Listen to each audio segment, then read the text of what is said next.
Riders to the Sea J M. Synge এই one act ড্রামাতে যে 1 নম্বরে প্রশ্নগুলি আসবে বিভিন্ন ধরনের, আমি আগের ভিডিওগুলিতে multiple choice test, filling in the blanks, column matching type আলোচনা করেছি।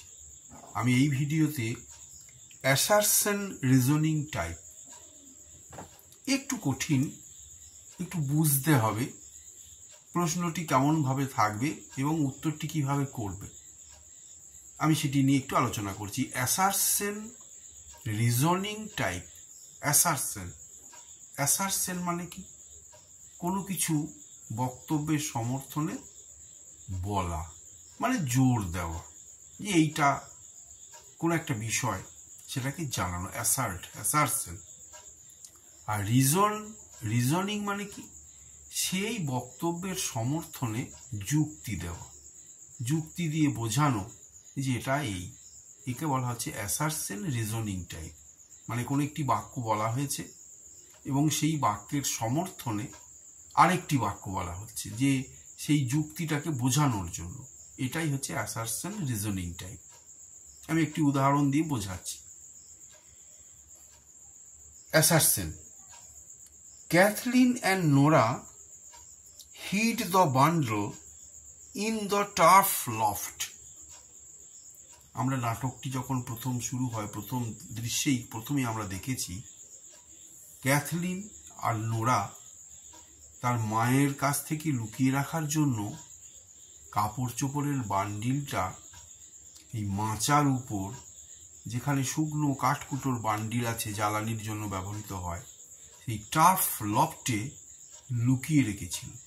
যে তারা ভেবেছিল তার মা যখন সমুদ্রে যাবে মাইকেলের খোঁজ করতে, তখন তারা সেটা খুলে দেখবে যে সেই পোশাকটি, স্টকিংস, ক্লোথস, এগুলো মাইকেলের কিনা। ক্যাথলিন এবং নোরা দুজনে মিলে সেটা লুকিয়ে রেখেছিল। এটা অ্যাসারশন বাক্য। রিজনিং দেওয়া আছে কি? They wanted to hide it from Maurya. তারা চেয়েছিল এই পোশাকটি, এই পোশাকের পরিচয় মাইকেলের কিনা, এটা মৌরিয়ার কাছ থেকে লুকিয়ে রাখছে আপাতত। তার কারণ মা যদি জানতে পারে যে এটি তার ছেলে মাইকেলের, মা আরো ভেঙে পড়বে। মাকে জানতে দিতে চায়নি। এইটা হচ্ছে গিয়ে reasoning. They wanted to hide it from Maurya. এখানে 4 রকমের অপশন আছে। Choose the correct answer. কি দেওয়া আছে? Both assertion and reason are রং।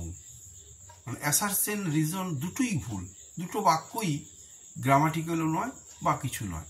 এই একটা। বি দেওয়া আছে both assertion and reason are right. মানে দুটি বাক্য দেওয়া আছে, অ্যাসারশন যেটি সেটিও ঠিক, রিজন সেটিও ঠিক। সিতে দেওয়া আছে assertion is right but reason is wrong. মানে প্রথম বাক্যটি ঠিক, কিন্তু রিজন যে বাক্যটি দিয়েছে তার কারণ হিসাবে সেটি কিন্তু ভুল। আর 4 নাম্বার আছে reason is right but assertion is wrong. অ্যাসারশনটা ভুল আর রিজনটা হচ্ছে রাইট। এইরকম 4 রকম দেওয়া আছে অপশন। তোমাকে বুঝতে হবে যে দুটি বাক্য দেওয়া রয়েছে সেই বাক্যটি আদৌ কোনটি ঠিক বা কোনটি ভুল। প্রথমটি কি আমরা দেখেছি? অ্যাসারশন কোন বাক্যটি? Kathleen and Nora hid the bundle in the turf loft. এটা ঠিক যে তারা দুজন মিলে এই মইটাকে নিয়ে কি করেছে, এই টার্ফ লফটের মধ্যে লুকিয়ে রেখেছে। অ্যাসারশন এটা রাইট। আর রিজনটা কি? They wanted to hide it from Maurya. তারা চেয়েছিল মৌরিয়ার কাছ থেকে এটা লুকিয়ে রাখতে। আমরা যদি যুক্তি দিয়ে বোঝাই যে কেন তারা লুকিয়ে রাখতে চেয়েছিল, যে মৌরিয়ার কাছ থেকে লুকিয়ে রাখতে চেয়েছিল, তাই টার্ফ লফটে লুকিয়ে রেখেছিল। কেন? তাতে মৌরিয়াকে যদি পরে জানায় বা যদি জেনে যায় সে দুঃখ পাবে, আরো কাঁদবে। তাহলে আমরা এখানে কি দেখছি? দুটোই ঠিক। তাহলে এখানে যে তোমাদের অপশন আছে B option, both assertion and reason are right, এটি বুঝতে হবে যে দুটোই ঠিক।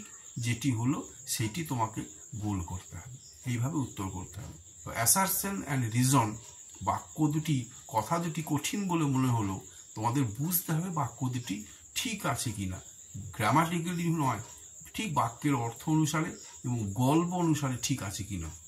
তথ্য অনুসারে সঠিক কিনা বুঝে এবং তার রিজনিংটা ঠিক আছে কিনা দেখে তোমাদের উত্তরটি করতে হবে।